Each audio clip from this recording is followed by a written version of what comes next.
Hey, it's your girl Nycci Nellis, and welcome to Industry Night, where we go behind the scenes with the people shaping how and why we eat and drink the way we do. So today's episode is coming from my office. I'm surrounded by my plants and probably a dog or two. So if you hear some barking in the background, you know why. So for those of you who listened to Foodie and the Beast a few weeks ago, David and I had the pleasure of having Ari Sussman on. And while his personal journey through like spirits is and wine and everything is just fascinating. What really stayed with me was the bigger conversation that is happening right now about distilled spirits. Because we are in a moment. Consumers' tastes are changing. Drinking culture is changing. The kids aren't drinking like they used to. And the industry has swung from like giant legacy brands to small craft producers. And now in some ways, we're kind of seeing a shift back to that sort of scale and consolidation.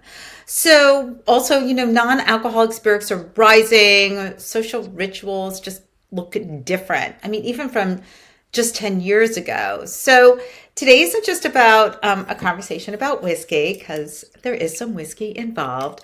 It's really a conversation about where distilled spirits have been and where they are now, what happens next. And honestly, I really feel like Ari Sussman is the man to have this conversation with. So his background spans winemaking in France, leading the Artisan Distilling Program at Michigan State University, which we're going to dive into, and helping build distilleries across the country. So along the way, he's developed award-winning spirits himself across multiple categories and was named the 2024 Whiskey Maker of the Year. So what I love about his approach is that it reflects all of his experiences, like it's part science, part storytelling, part architecture, part innovation.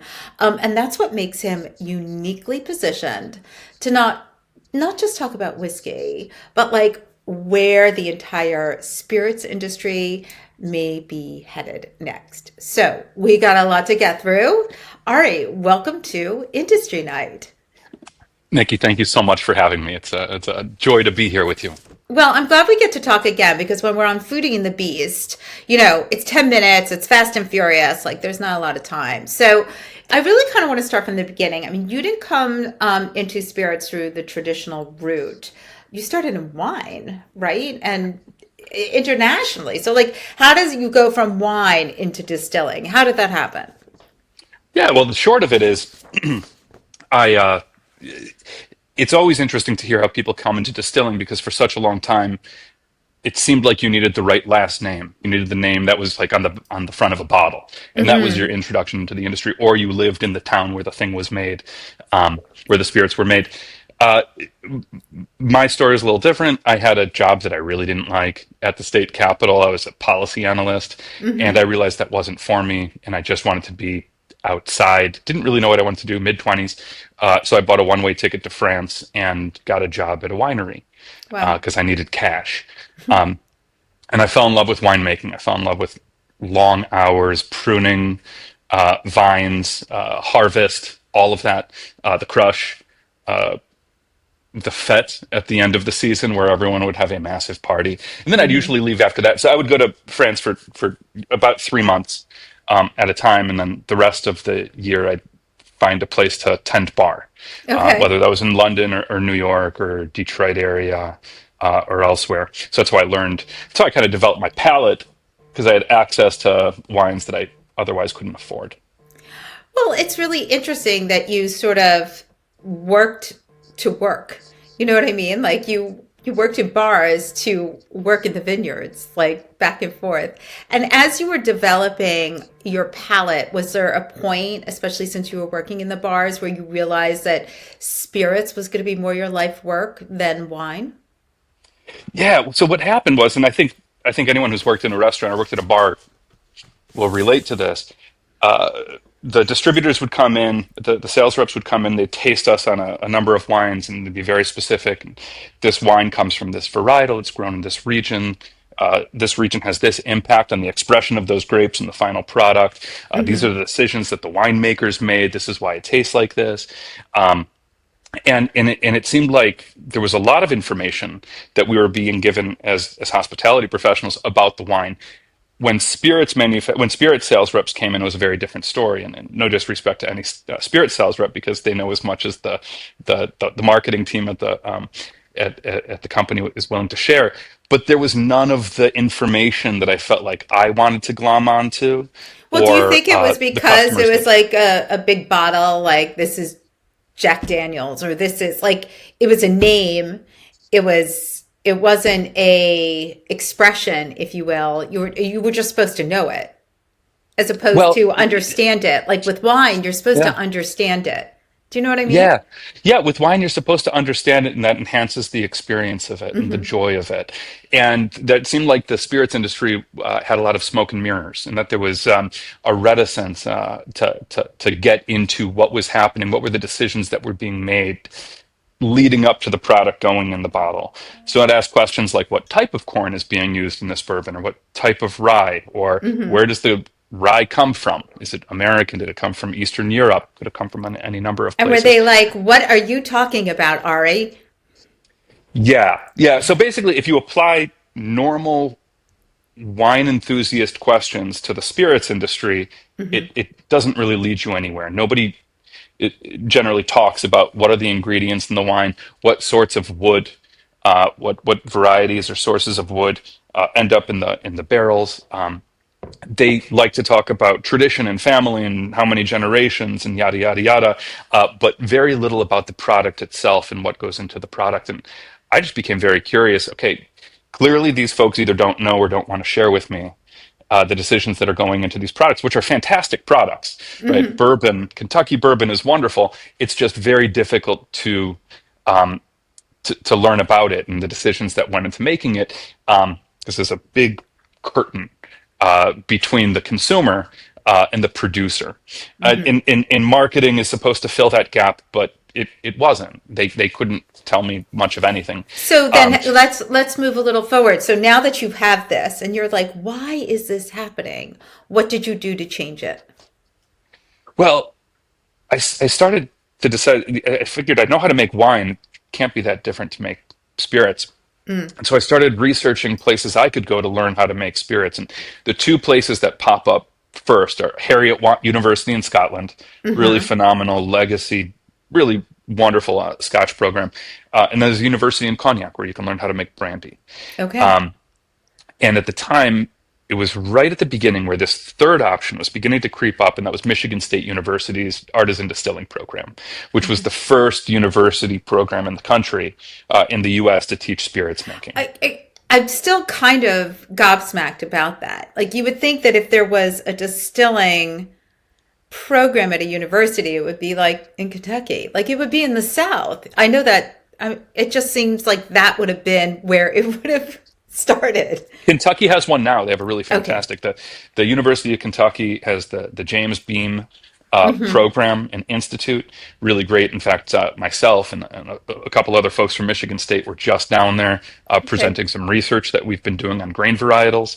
Um, but no, at the time, and when I started, I ended up driving up to Michigan State University, meeting with the professor that was running the program, that founded the program. Took him Hmm. out to lunch, told him about my background, and he ended up inviting me to come and join as essentially a product developer and a distillery manager. He had a number of master's students and PhD students who were running around doing various research projects, but there wasn't really someone who lived there, making sure the place was run effectively.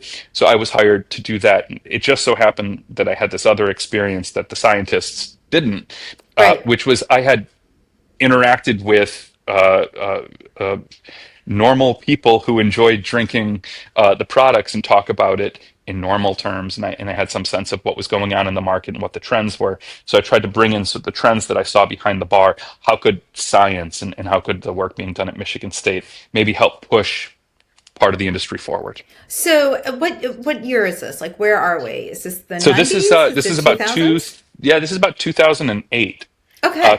Between 2008 2010 is when the Michigan State program really started ramping up, and customers started coming in from all over the world to develop new products. And so, And does that coincide with sort of like if I think about the DC, Virginia, Maryland market, a lot of it had to do with laws and the legality of distilling or brewing or etc. Like the craft artisan beer and distilling sort of push, I think, really started late 90s, early 2000s. And then a lot of laws had to be changed, which allowed more people to be like, oh, I want to learn how to do that. I want to do that. I didn't know that that was something I can do. Right. yeah, you nailed it. I think the big change that happened was that well, brewing became sort of big in the 90s and the Home beginning brewing, of the especially. Right. home brewing especially. And for a lot of craft breweries, they figured out that if you have a brewery of about 90% of all the equipment you need to make whiskey, you have the mash tun, you have the fermentation tanks, you have the grain handling equipment, you have the water sources, you have the bottling line. What you don't have is a still, right? And so a lot of breweries got into distilling because they already had most of the capital equipment required. The other thing that happened was, like you said, the laws changed to make tasting rooms legal.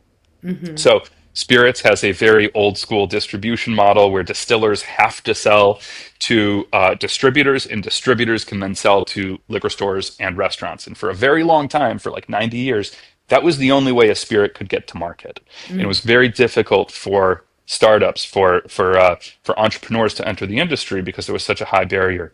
The law, like you said, that changed that for a lot of people was the possibility of opening tasting rooms attached to distilleries. So as more and more states allowed for small distiller license, they allowed for on-premise retail and cocktails. So people, just like at a brew pub, uh, customers could come to a distillery and buy product there, either in cocktail form or in bottle form. That completely changed the entire model of the industry. All of a sudden, a small business, a mom and pop shop, could actually survive and thrive because they had this alternative means of getting their product to their customer. Well, and so let's talk about what that product is.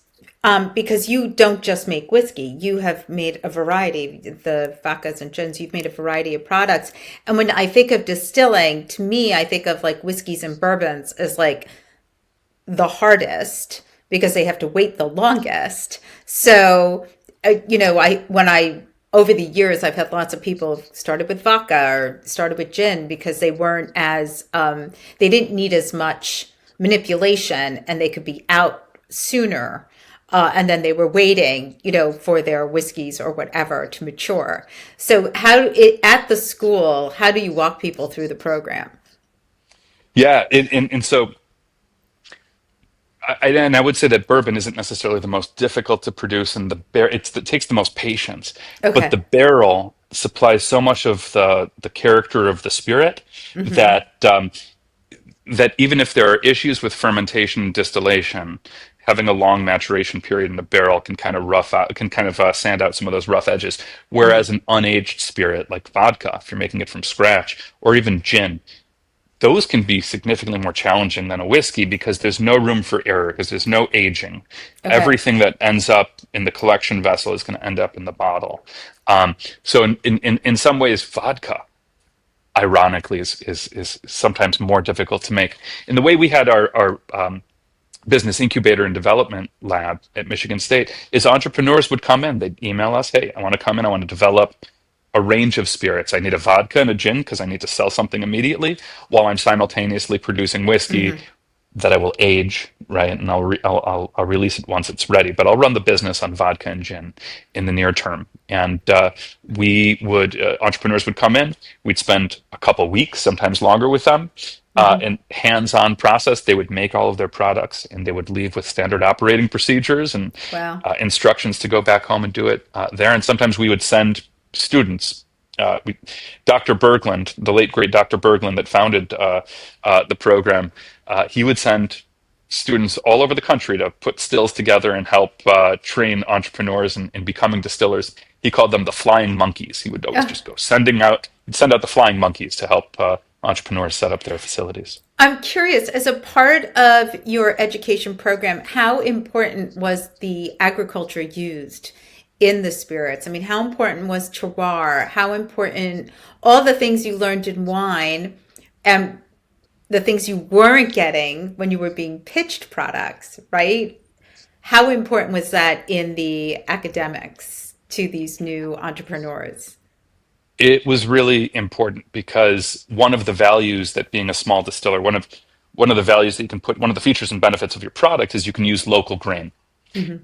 And that helps sell the product. That helps connect your customer to the product. Is we're using this local grain, and it became very apparent that farmers that were used to growing corn and soybeans for animal food or animal feed, it was very different from the sorts of grains that were required to make really great spirits, and everything from how the grains are cultivated and harvested, dried, stored. It turned out that the way the grain is treated is really important to the final character and quality of that liquid. So we learned really Not much different than animals, quite frankly. I that, yeah, mean, that's right. And so we learned very early on that agriculture was central. I mean, it's obvious. Agriculture is central to whiskey production. Again, big companies. You don't see vintages like ages, like when the mhm. product was made on whiskey bottles, like you do on wine bottles, because there's a bit of a disconnect, I think, between commodity whiskey and agriculture. But we learned very quickly that the same grain varietal grown in a different area could yield a very different spirit, and that Sure. different varietals grown in the same area would also have very different properties, characteristics. So we learned that Rosen rye was very different from Hazlitt rye and Danko rye. Just like Cabernet is different than Pinot Noir and Merlot, Sure. we experienced these same things in grains, which frankly was we the American whiskey maker. We knew this 100 years ago before Prohibition, but we had forgotten it Mm. because during the consolidation and homogenization during Prohibition, grain varietal and that kind of selection had been kind of stripped away, and production was all about efficiency of starch conversion, the amount of starch that you could grow in an acre of land, and flavor and character really took a back seat to issues of scale. And so now that we've re-educated our palates, right? I mean, there's been such a drastic change in today's drinker and what they expect from their spirit. Are you able to provide, when you have these entrepreneurs at school, that story that they're able to tell? Do they understand it? Do they know it? Do they know how important it is to not just the selling of their product, but to the foundations of their product as well? Yeah, I think as soon as spirit enthusiasts begin talking about grain varietal and where the grain is grown and how that impacts the character of the spirit, it's very intuitive because we know it not just from wine, it's very similar to wine, but we also know it from the farm to table movement in food. We Hmm. know that eating seasonal vegetables is different than eating, greenhouse produced in the wrong season. So all of the same sort of values and realizations that we've been having in culinary or in wine, we are just applying those to spirits for the first time in about 100 years. And when working in an academic setting, how did that change your approach to experimentation and innovation? Because you weren't really making the product before, right? So now that you're in it and you're helping others make it, how did your hands get into the stills, if you will? Well, I'll tell you one of the ways that it became really interesting to me was I was used to putting my nose in a glass and saying, "Oh, I smell. There's a floral note," or I smell barnyard, or what. I was describing these characteristics in the normal vernacular that we would Hmm. basically borrow from the wine world. And one thing that I learned very quickly working in a lab was all of those smells, all of the smell associations that I was making. Those are actually chemical compounds that are either come from the grain itself, they come from the yeast strain, they're generated in the still itself during distillation, they come from the barrelator. So from a sensory point of view, I had to basically re-educate my entire palate to Mm. try to figure out, okay, I'm not smelling strawberries, I'm smelling two or three different compounds working together, and maybe those came from different places in the production process. So kind of getting rid of the old flavor wheel uh, Hmm. and replacing it with chemical compounds, right? And so aldehydes have all the different green apple, right? All the different sort of green apple aromas, for example, and uh, kind of approaching sensory from a reconstructive way, where you can smell a beverage and you can say, ah, I smell this note. It's really great. I can see where it's coming from because it's the particular compound. So that was one way of changing it. And that also helps when folks would come in and say, I want to develop a product and I'm hoping that it has this characteristic. So, Mm. we're going to use a combination of two different yeast strains, right? Or we're going to do a really slow, cold 7-day fermentation as opposed to a hot 2-day fermentation, because the characteristics that you're trying to attain can only be achieved if we do this, if we follow this chemical I feel pathway. like everybody needs to go to school so that they understand how it works. Because it's that's fascinating to me that different techniques obviously give different results, but I never even thought about it that way. I thought it was more about the product, the initial product that went into the still, but not so much about the process and its final results. Yeah, and I would say for whiskey in particular, the majority of the character comes from the wood. So the Right. wood selection becomes really, really important. Most Well, people don't and even the think about char it. on it, right? And then there's also the char, which is like a whole The other char and the science. toast and all of that, and then backing up. You can get different characteristics out of maturation if it's in a cool, dry climate versus a warm, moist climate. And these Hmm. are things that can be engineered in a maturation facility in a barrel warehouse. And so having a vision of what you're trying to achieve and then kind of backing into the right processes to get there is, for me, that was new. Okay. Can we talk a little bit about your latest product? Because I want to go Absolutely. on a deep dive about sort of the state of spirits and drinking and in general today. But I do Oh, want yeah. to give a shout out to your latest expression. So can you tell us about it? Yeah, this is a fantastic brand. This is called Whiskey Gypsy. This is a brand Hmm. that was founded by two guys, Eric Church and Raj Alva. They brought me in to help with the whiskey production. Um, Hmm. Raj Alva is a very successful entrepreneur, and Eric Church is a very successful country musician Right. and celebrity. And when they first called me, I said, "Oh gosh, not another celebrity whiskey! It's the last thing the world needs is another celebrity whiskey." And they were very clear that that is not at all what they were trying to do, and that Eric Church, despite having millions and millions of followers and selling out stadiums around the world, his name was not going to be on this product. So there's no signature or anything on it, and that Hmm. he. In that both of them were far more interested in creating whiskeys that can maybe point in a direction of where whiskey might go, taking some of the principles that we've talked about, thinking about Hmm. grain, thinking about wood, thinking about blending in new Well, ways. actually, what I love is on the back of it, you have a whole flavor profile description, which I think is Yeah. really unique, and a conversation starter, quite frankly. Yeah. So Explorer, the one that you're holding right now, it's 103 proof. It's a 6 year Hmm. old bourbon. So it's a really great bourbon, sort of and mature in and of itself. What we wanted to do was give it a little bit more distinctive wood character. Hmm. And so generally what distillers would do is they take a bourbon, they put it in a secondary barrel, maybe a French oak barrel Hmm. or another American oak barrel, a toasted oak barrel, and allow additional flavors to kind of generate over time. We spent 18 months, once we had the whiskey blend, the bourbon blend itself, we spent about 18 months playing with different woods from all over the world to try to figure out which ones played really well with this bourbon. And for the bottle that you're holding for Explorer, we selected a toasted American oak stave from Appalachia, from the Okay. highlands of West Virginia. Mm. And this is after trying American oak from 5 different forests in North America. They were all very Wow. different, right? The forests are all very different. They have different characteristics. We selected the Appalachian oak for that. Um, and then we also really loved the spice characteristic of a French oak from the Transe forest. And I love the Transe forest. I know that the oak from the Transe forest generally goes into the casks for Bordeaux, so big Hmm. wine, really fantastic oak character. I was surprised to find that we couldn't find any other bourbon that had used oak from the Trançay forest before. Hmm. Limousin forest, sure. Other forests in France, yeah.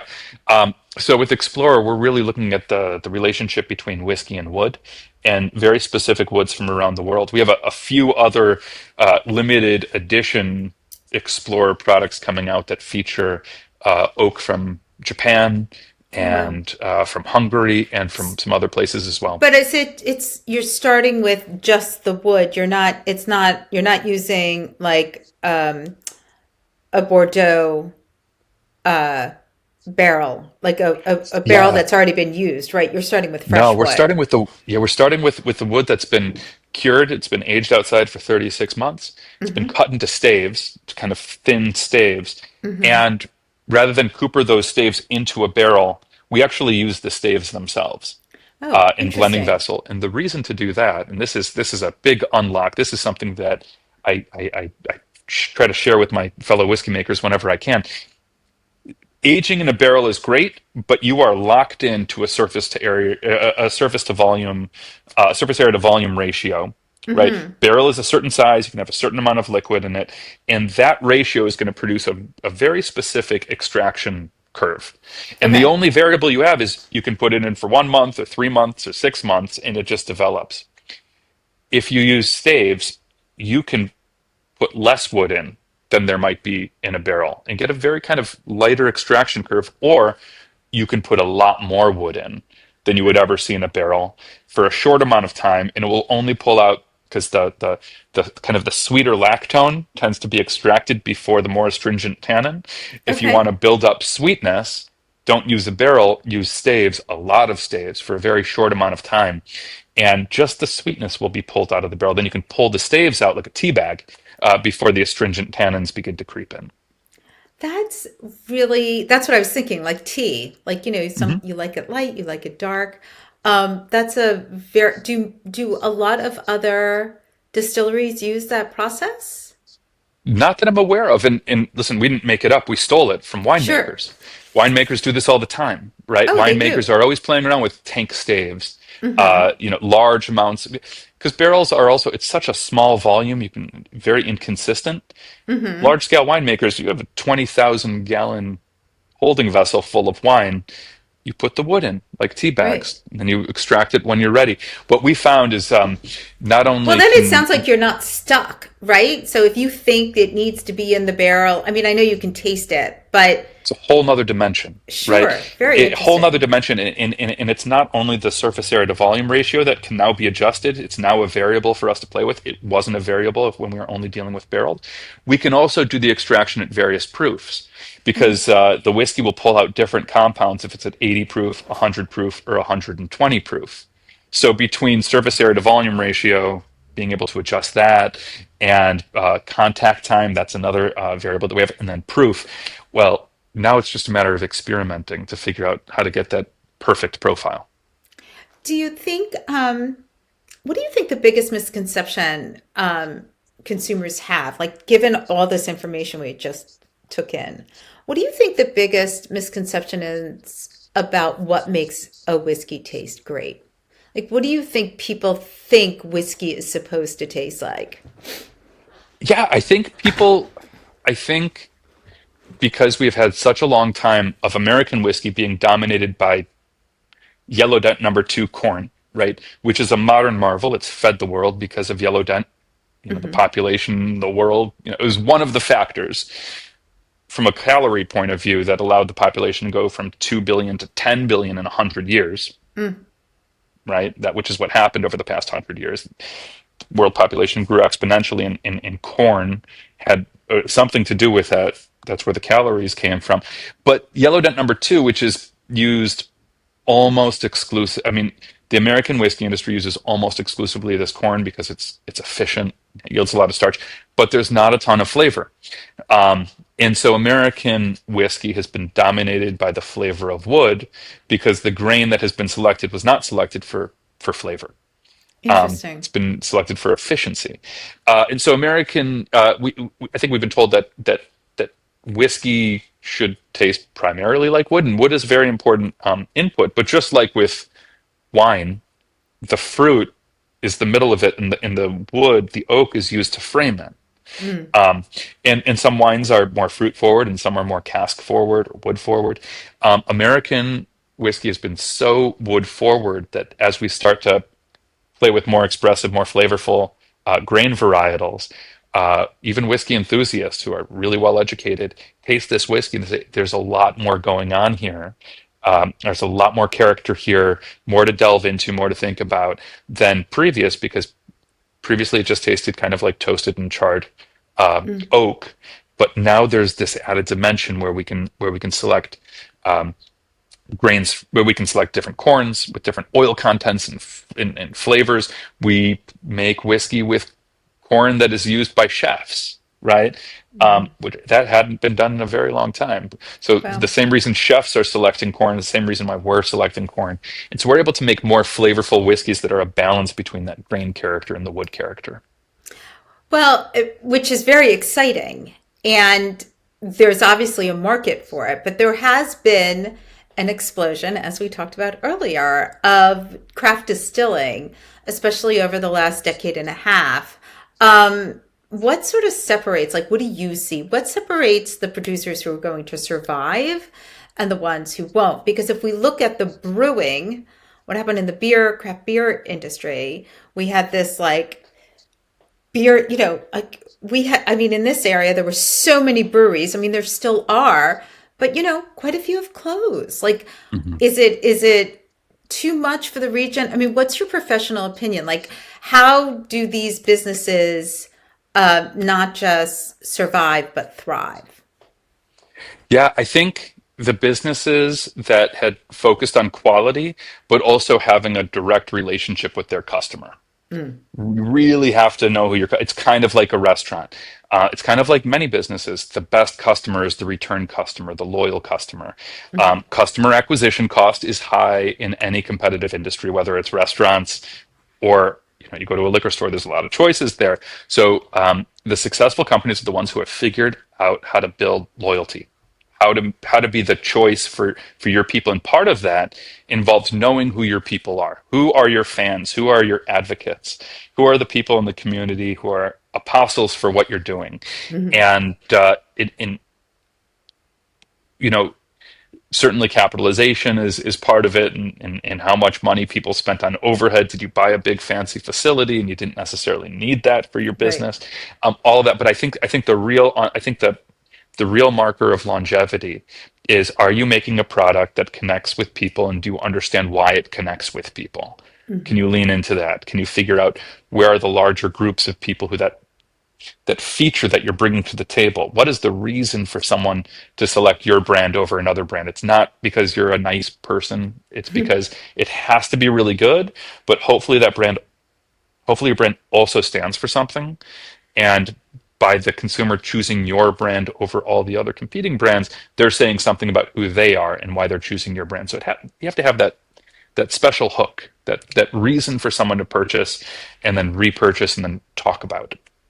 No, I think that makes a lot of sense, especially when I think of all of the varieties that are available right now. Can we talk a little bit about exclusivity? Because, there's a misconception that some distilled spirits, that if you pay, the more expensive they are, the more exclusive they are, the better they are. I mean, does one and one equal two there? So in my experience, and we actually did a lot of uh, uh, surveys and blind taste tests. We published some of them at Michigan Okay. State, looking at correlations between perceived quality and price in blind tastings. If Hmm. people didn't know what they're drinking, and there's zero correlation between price and quality. It's Um, called marketing, right? It's it's called called marketing. marketing, right? Exactly. Yeah. So people, but like the clothes that people wear Hmm. and what art they choose to display in their house, the selection of your whiskey or anything, it I think it's a reflection of who the person is, or maybe a projection of who the person wants to be perceived as. Hmm. Um, and so exclusivity, that's engineered, that's manufactured, Sure. right? And Yeah, well, it's like restaurants. We know that there's not a ton of correlation between price and quality, or price and experience. Yeah, there can be, right? Hmm. But no, I think I personally love doing blind tastings, and having people realize that their favorite two or three selections are, in many cases, the least The expensive of least the lot. expensive. Hmm. That's a Also, win. well, I agree. I mean, I think I've told this story on this platform before. I was with a friend who was very into wine, and we were at Hmm. Wolfgang Puck's new restaurant, The Source. This is years ago. And he was insisting to me that there was not a wine on the wine list for under $500 that was worth drinking. And I was like, you see that guy over there? That is Claude Puck, Wolfgang Puck's brother, and he put this wine list together. And I would love for you to explain to him how there is not a decent wine worth drinking under $500. I mean, can you imagine? Like, people Yeah, just, no, it sounds like there's maybe a subtext. yes, Even if that obviously. were true, saying it, there's a subtext there, and the person's articulating something, right, Right, about they're their articulating that discernment. basic, that, yes, exactly. Or I don't buy yeah, it. I don't buy it either, not for a second. I mean, that particular instance seems a little transparent, and Right. give that person a hug and But a good I think bottle of $2 chuck. there's right. There's so many people who are so concerned about that. We're going to be running out of time soon, so I really Yeah, want to get to this. Let's talk about kids today, because we yeah, just talked about how much product is out there and what's available, and these entrepreneurs and people who are really interested. But kids today are not approaching alcohol in the same way that I'm Gen X, my generation did. So I'm curious what you're seeing and what how you think it does affect the business of distilling. yeah. So, big question. Obviously, there are some generational changes going on. Absolutely. Um, but it seems to me that the younger crowd is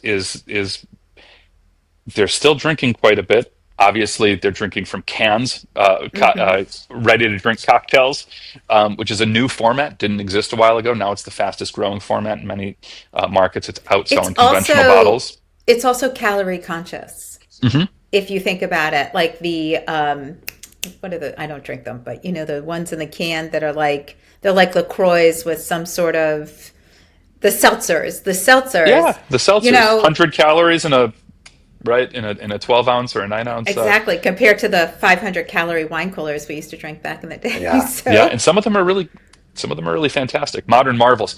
But what I'm seeing from the younger crowd is they're more discerning than my generation. For instance, they want to hear that some special thing, that either the whiskey is featuring an ingredient that they should try. It's from a region or a cool market. It was distilled in a place that has some sort of vibe to it. they like Um, the story. they like this. Number one, they like the story. Number two, they don't want the same product that's on every gas station shelf across the country. There Hmm. is an exclusivity factor where they want something that's maybe a little bit more rare. Um, and also, and this is really interesting, and this is a huge generational shift. They're buying spirits on their phone instead of going to the store. They are learning about new spirits from influencers, not their local bartender. Wow. And the new channel, the new direct to consumer channel that's open that bypasses the kind of deteriorating distribution tier, right? The Hmm. distribution tier, which controls which spirits go to which stores, which has been consolidating for a very long time, making it very difficult for smaller producers to get their product to market. The smaller producers have figured, I'm just going to bypass distribution in the traditional sense, and I'm going to sell direct to consumer. And that allows brands. We talked a little bit earlier about know who your customer is. I think a Right. direct to consumer brand allows spirit manufacturers to produce small amounts of compelling, narrative driven, flavor driven products and sell them to the right consumers, uh, who can purchase it right from their phone, and then you can have Zooms with the whiskey maker, and there's more of a Right. connection, and there's a connect, and that's a direct connection that my generation never had with whiskey brands. So that is a huge uh, that's a huge opportunity that the more innovative brands are leaning heavily into. Well, I mean, it makes sense. I mean, we're constantly the barrage of advertisements that we see online, whether it's on the web, on Insta, on TikTok, like it's just everybody is selling something all the time. Spirits are now doing what I mean, it makes makeup and sense. clothing and books and glasses have already done. Spirits are just kind of the one of the last industries to move into the 21st century. No, I mean that's well, also they always have laws and stuff that make it Hmm. harder for them. So when you think of the future of distilled spirits, like 10 years from now, what do you think that culture looks like? I think that we have had a very long go in the United States of homogenization of styles. If you think about Scotland, small country, massive variation in the styles of whiskeys that come out of Okay. Scotland. There's Yeah. smoky and oily and lighter and heathered and more ethereal. And when you think about American whiskey, it's kind of heavy on oak, and that's the defining characteristic. I Hmm. think what we're going to start to see is more of these regional styles pop up. We're going to see types of whiskey like rye whiskey or single malt whiskey take a little bit of market share away from conventional commodity bourbon, Hmm. um, because there's kind of new flavors and richer flavors and experiences to have. And some of the craft companies that had spent the past decade or two experimenting with grain varieties are really figuring it out now. Like, what does the customer actually want? How can we put quality, lots of quality signals into a spirit that makes the consumer understand exactly what it is, and then in many cases send it directly through compliant legal means, but send it Hmm. directly to the consumer with clubs and with social groups and with the digital networks that people already have. No, I hope you're right. You know, I hope that it grows in that capacity. All right, last question. What's in your personal home bar right now that might surprise people? Like, what's actually in your glass at the end of a long day? Uh, well, I really enjoy strange fruit brandies. Okay. Um, or one of the great things about direct to consumer is uh, it allows importers to bring in spirits from all over the world that never would have, say, come to Michigan. Right. So I had a really interesting carrot eau de vie, Huh. which was really interesting from Germany. Um, I have a bottle that I made. My grandfather, actually, my late great grandfather, developed a variety of tomato, and every year I make brandy from it. And so we What drink a does little bit of it, tomato brandy. I mean, so I'm sure you already know this, but like the Caprese Martini is a big trend right now. I Mhm. feel like that should go with that. Yeah, absolutely. Yeah, for absolutely. I like to drink it just like a little eau de vie, not with any. Right. It's great in a Bloody Mary, and you never have very much of it. Um, Uh-huh. but it's great to see sort of these other agricultural products turn into spirits. Um, Fun. and no, but distillers are getting very creative. So have an assortment, probably 10 different corn varietals of bourbons that have come grain from Oaxaca and Guatemala and Mexico. So Central and South America has grown some really phenomenal corns that express really well in whiskey, and then rye from all over the world. Rye being imported from everywhere from Turkey to Scandinavia to the American North. It's producing character that we've never seen before. It's really Cool. fantastic stuff. All right. Well, there it seems like there's a lot more that we need to be tasting and drinking. Ari Yeah. Sussman, I want to thank you so much for joining me today. Tell everybody where they can find you, whether it's on the Insta or your product. Uh, Gypsy, tell Yeah, us everything. Gypsy, whiskeygypsy.com, JYPSI. Definitely check out the website. Tons of great information there. And then I personally am not wonderful on the socials, but I have been posting a lot of scientific stuff on LinkedIn. Perfect. So various studies and things that we've been publishing, I've been posting on LinkedIn. Okay. Well, that is great. Well, I thank you for your time and I thank you for your education today because it was really, really interesting.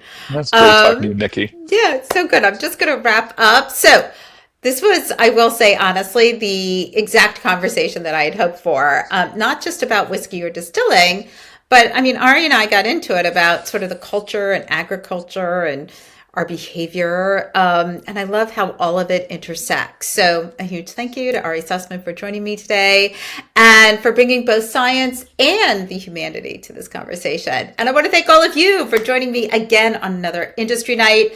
As always, if you enjoyed today's episode, which how could you not have, subscribe, leave a review, share it with the spirits lover in your life, and follow along for more conversations at NYCCINELLIS on all the platforms, because I'm always doing fabulous and fun things. I actually just came back from 5 days in New York City, and you definitely want to see what I've been eating and drinking. So thanks so much for joining me today. Be safe out there and have a delicious week.